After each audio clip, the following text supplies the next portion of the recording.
This is Steve Nijjar, and you are watching The Game Plan.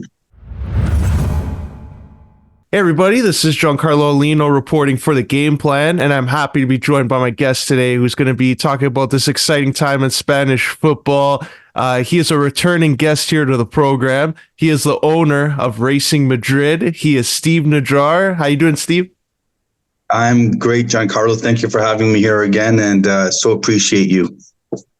And Steve, this is an exciting time for your club. Last year when you joined us, you were talking about just taking over the ownership and some changes that were going to be happening to the squad. And this year, it looks like it's paying off. Can you talk to our listeners and viewers here about some of the changes you guys implemented and the successful season you guys are having right now? Yeah, absolutely. Before I go on, I just mentioned I am not the sole owner of the club. I do have partners. So I just want to give a shout out to them as well, Morris, and of course our famous Canadian RussellPeters. So I'm just the head, the guy that's leading the charge for Racing Madrid. Yeah, we've had a really good year. We had a bumpy start. We hired a new coach, brought him on board. Things just didn't go as planned in the first 5-6 games, and unfortunately we had to part company. And I'm glad we did it earlier on. We brought in a new coach. He played the style that I actually personally liked as well. Played beautiful tactical and technical football. We went. I believe he came on. We played a couple of games. We tied, and I think we lost one, maybe two, and then we went on 14 games unbeaten, lost one. Then again, for the last 4 or 5 games, we've been unbeaten. So I would say out of the last 19 games, we've only lost one, and the credit goes to the coach. He knows the division. He knows the players. He when we brought him on, he brought some players on that he knew that could do the job, but it's still not the team that he would have liked. And had we had him at the beginning, I can pretty much guarantee you we'd be right now first or second, nothing less than that. So he's done a great job.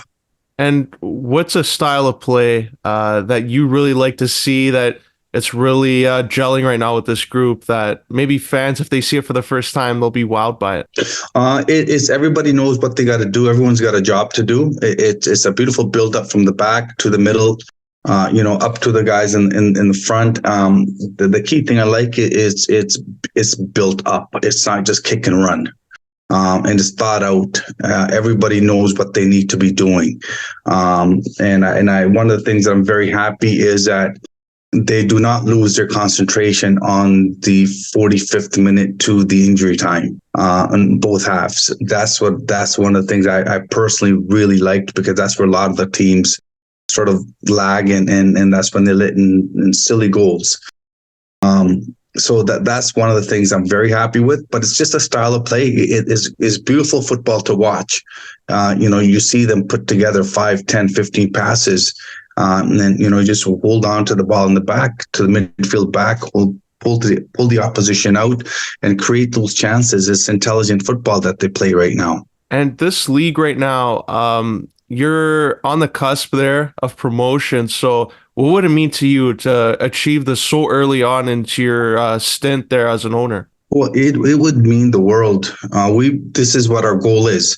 We are 9 points away from second place right now. We've got 6 games left. The teams above us got to help us out now. They still got to play each other, and then they got to hopefully, they'll start dropping points instead of tying. One of them will start losing in the top 3, 4. We've been holding the 5th position. Again, it's the way we started the season, and we're paying the price for it. It's the world that we live in, world of sports, but we don't know what's going to happen this Sunday, which we hope we get another 3 points. We're still fighting for promotion. It would mean the absolute world. Look what Wrexham has done. 2 years, 3 years, 2 promotions. And although it's a different market, a different style of play, different ambiance, atmosphere, we're hoping we can replicate somewhat of what Ryan Reynolds and his partners done over there. Is there something long term that you think could bode well for your team in terms of just the landscape of the league? Well, listen, the league, we play in Preferente, which is actually the last stage of professional football here in Spain. So our goal is obvious to move up into Tercera, then up and up until we get to second division or La Liga in the next 5 to 6 years. That's what our goal is. But if we were to look at for Canadian players, the example for a league like this is a tough league for them to even break into. Forget Tercera. So this would be a great base for any Canadian players who can come in and try to get minutes. Never mind playing, just try to get minutes. So from that perspective, we're in a great place to offer good opportunities. Otherwise, it is a tough league. I've said it before, and I'll say it again. We're a fifth place team. In the table, we play the second last place team. Last place, they give us a hard time. It's just you don't know what the outcome is gonna be at the end of 90 minutes or 98 minutes with injury time, because it's a tough league. Because the parity of the leagues, do you think that bodes well? It looks like it's a hard battled fight to get to that promotion stage. It's a battle. Every game is a battle for us to get. Every team has the same goal. They want to get promoted. Every team wants to move up. Although now some teams that are in the promotion, they may get promoted, but they can't afford to be in higher league at the same time because the budget's got to go up. Different coaches, different players. The whole landscape changes from division to division here. Right. So it all depends at the end of the day. There's so many factors playing into this promotion. It also depends on what's happening in the next group. We're in group 2, Preferente group 1, where we're seeing what's happening. We're also seeing how many teams in Tercera are getting promoted and how many are getting demoted. And Tercera is dependent on the division higher to see what's happening. So there's so many factors into it that we just don't know until the last game of the whole season, and the whistle blows and we go, okay, we could have the point, but we just don't make it. We don't know. And do you prefer that structure, the pyramid style? Because I know in North America, they try to have it coincide with like NBA, NHL, where they have the conference structure and then the playoffs. Like, do you think a pyramid structure is more competitive? I like the pyramid structure because it keeps everybody going. It's everywhere in Europe is the same way. And me and my son were just talking, and me and my wife as well, just the other day, because I've become a fan of Luton. And the reason why I've never followed Luton, I've become a fan of Luton because just 8-9 years ago, they were training in a park where they had dogs running around. And today they're in the Premier Division, right? And look at what they've done. And that gives a club hope. That gives a club the ability to go get players maybe. And once you move up, you improve. You have league that's pumping in money to you, rather than just going in and playing with the same 18 teams over and over again, which is nothing wrong with that. That's our system in North America. It works there. I don't even know if that pyramid of play could work in North America because we're so conditioned into the way it's been done. But here in Europe, it definitely works. But that's what excites everybody, right? Hey, what's going to happen this season? Are we going to make it or we're not going to make it? And then we have the Copa del Rey as well.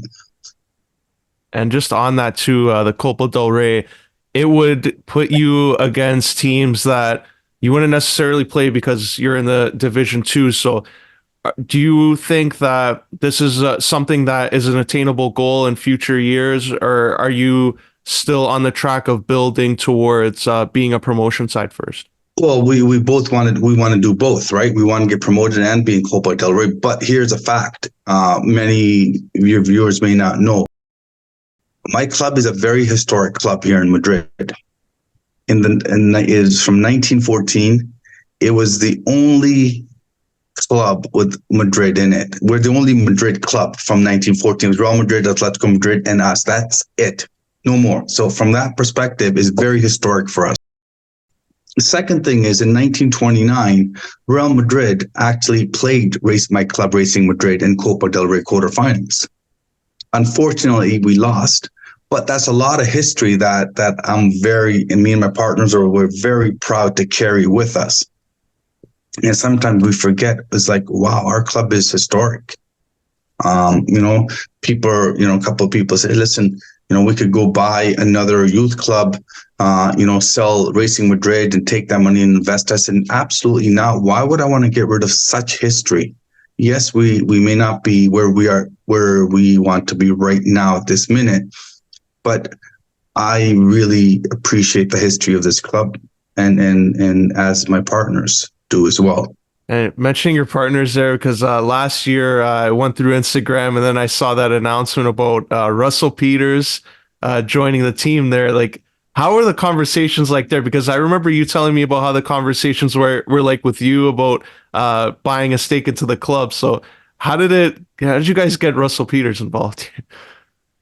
Well, Russell and I have a lot of history. We go back from the 90s. We used to make movies at the same time for the same producer, but Russell had seen my very first film that I produced, and he actually used to go to Jumbo Video to watch it. He used to rent the movie, and then obviously my other films used to be at Jumbo Video as well.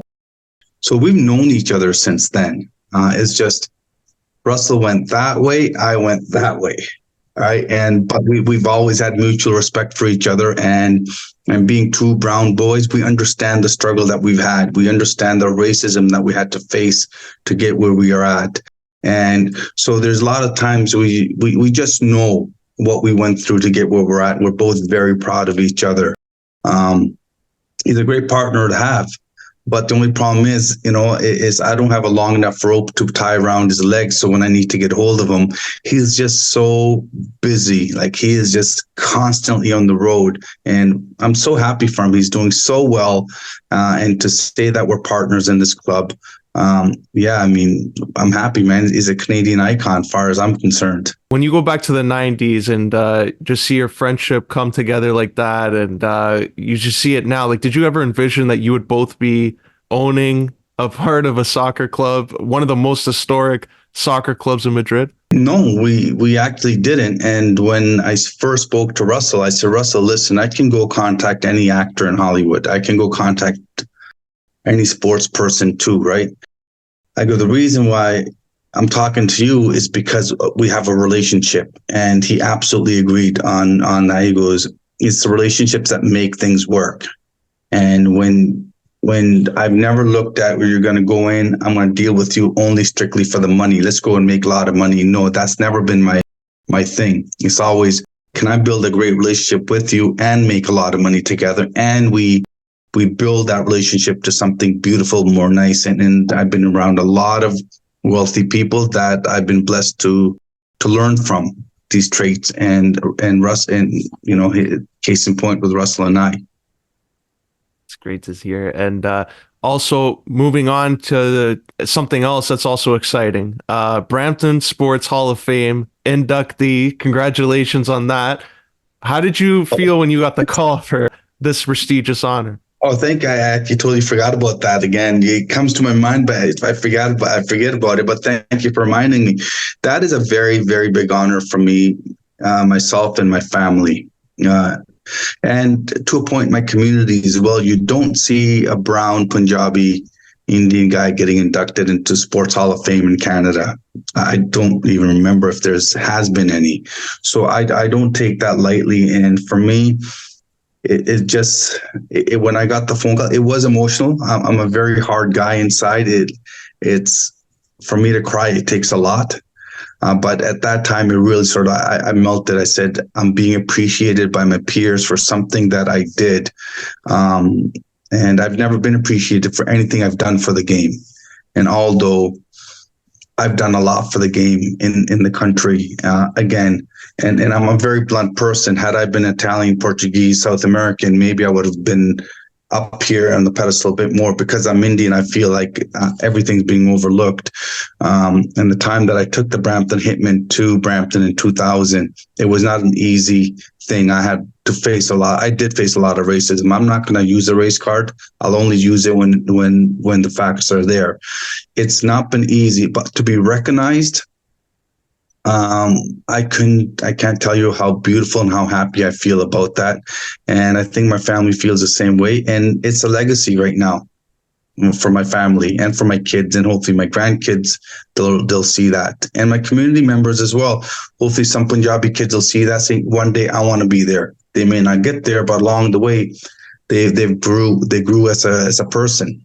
And does that make it more satisfying that you accomplished this now, that you're getting this honor from your community when you're among the owners of a prestigious and like long historic soccer club in Spain? Or would you have preferred maybe down the road that you get this honor? It happened when it happened. It's happening when it's supposed to happen, right? That's all I can say.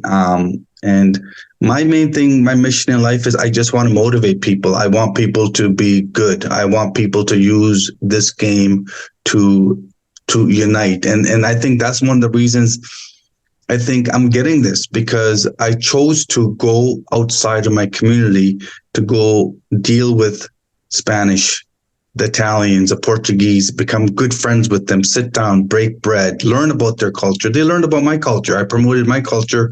They knew more about my people after that too. So I think this is what I received in return. A beautiful gift from City of Brampton, being inducted in Brampton's Sports Hall of Fame. However, I'm not done yet. That's great. And also, this season right now, I'm sure it gets you all invested into football and soccer, but is there anything that you're a fan of outside of it where you wind down from football and maybe watch other sports or any other hobbies? Yeah, I mean, we're a fighting family. We love boxing. We love the UFC, and the reason why, I was a professional boxer. I was an amateur boxer as well. So, but being a Sikh, fighting is part of our heritage, part of our blood, in our DNA. So we watch a lot of fights, and just sit around, and my wife tries her best to say, put the phone away. So you're always scrolling, looking at this motivational thing or what's going on here. But one of the things that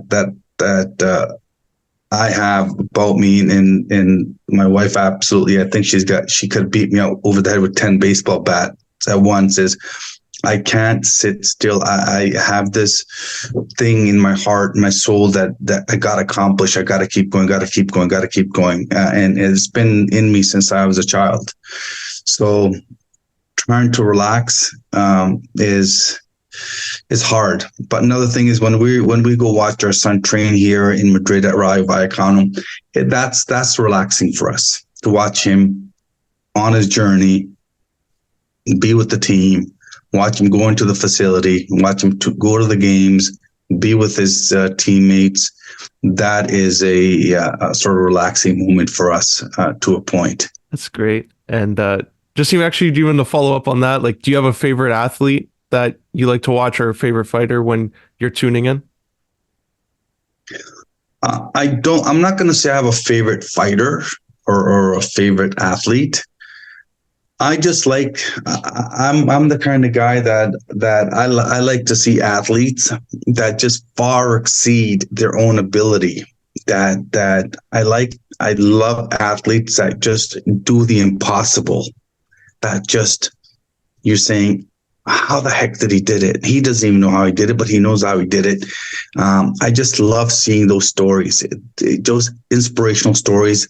And I think there's nothing more than me and my family and my wife enjoy seeing other athletes succeed.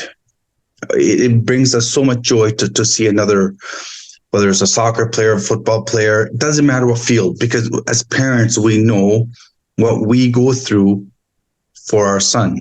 We know what our son goes through to get his dreams. And we know what other parents are feeling is the same feelings we have. So we have nothing but send out some good vibes to those parents and good feelings when we see an athlete making it at that stage. That's great. And before we wrap up here and let you go, how can our viewers and listeners here at the Game Plan stay up to date with everything you're doing, everything Racing Madrid is doing, and follow you on social media? Listen, I would absolutely love your viewers to see if they can follow me on Steve_Nijjar official or Racing Madrid FC. I would love it if they can follow me. This way I can keep tabs of, hey, these are the new followers, and I can keep them up to date, but they also follow my club. And that's the best way to keep up. We are, God willing, next year, if everything goes well, we will be, having our games online. So let's see what happens. Again, we're a small club with a big dream and a big heart. And that's one of the things I go here as well, with my sporting director and my surrounding people that are here. People just don't believe, right? They believe, oh, we don't do this. We're too small. Fans won't come out. We need our own place. And I'm the opposite. I'm saying that's good. We're small. Let's dream. Let's go get this. Let's go get that. Everything can happen. And it's just so difficult to work with people sometimes when they don't believe in something big can happen. And all it takes is one little spark to cause a forest fire. Like the littlest spark, that's all it takes to start a fire. Literally, that's it. And I really believe in that in every day of my life. It just takes that littlest thing. And that littlest thing for me is believing first. Believing it can be done and seeing it can be done and visualizing it. And so it becomes a bit difficult trying to persuade people. Because at the end of the day, everybody wants the Arsenal, the Juve, the AC Milan, the Real Madrid, the Atleticos, the Bayern Munichs and the Chelseas. And I really believe that we need to bring fans down to the Preferentes or down to Champions leagues and those clubs, and bring those fans. Say, listen, this is where really we're fighting for our dreams. I agree with you. And Steve, I really appreciate you sharing your time and coming on here on the Game Plan to talk all about this.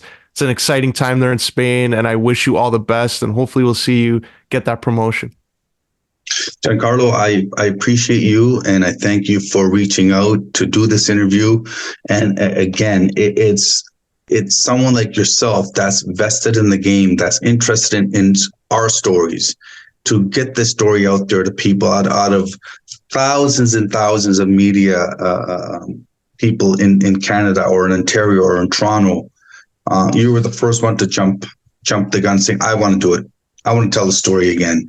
And that's exactly what we need to tell our stories, whether it's Racing Madrid or whether it's CPL. And CPL is, I really believe in that league. I've said it before. I keep saying it. But I just hope the league turns things around and starts sort of getting more fans in the seats there. I think that is the ultimate. If you don't get fans in the seats, you're not going to survive, and the players are not going to feel like pros. So I wish them nothing but success, and I'm absolutely so thrilled for every single team and the players that they're living their dream in CPL. I really can't tell you how happy I am for all of the players that are involved and the coaches.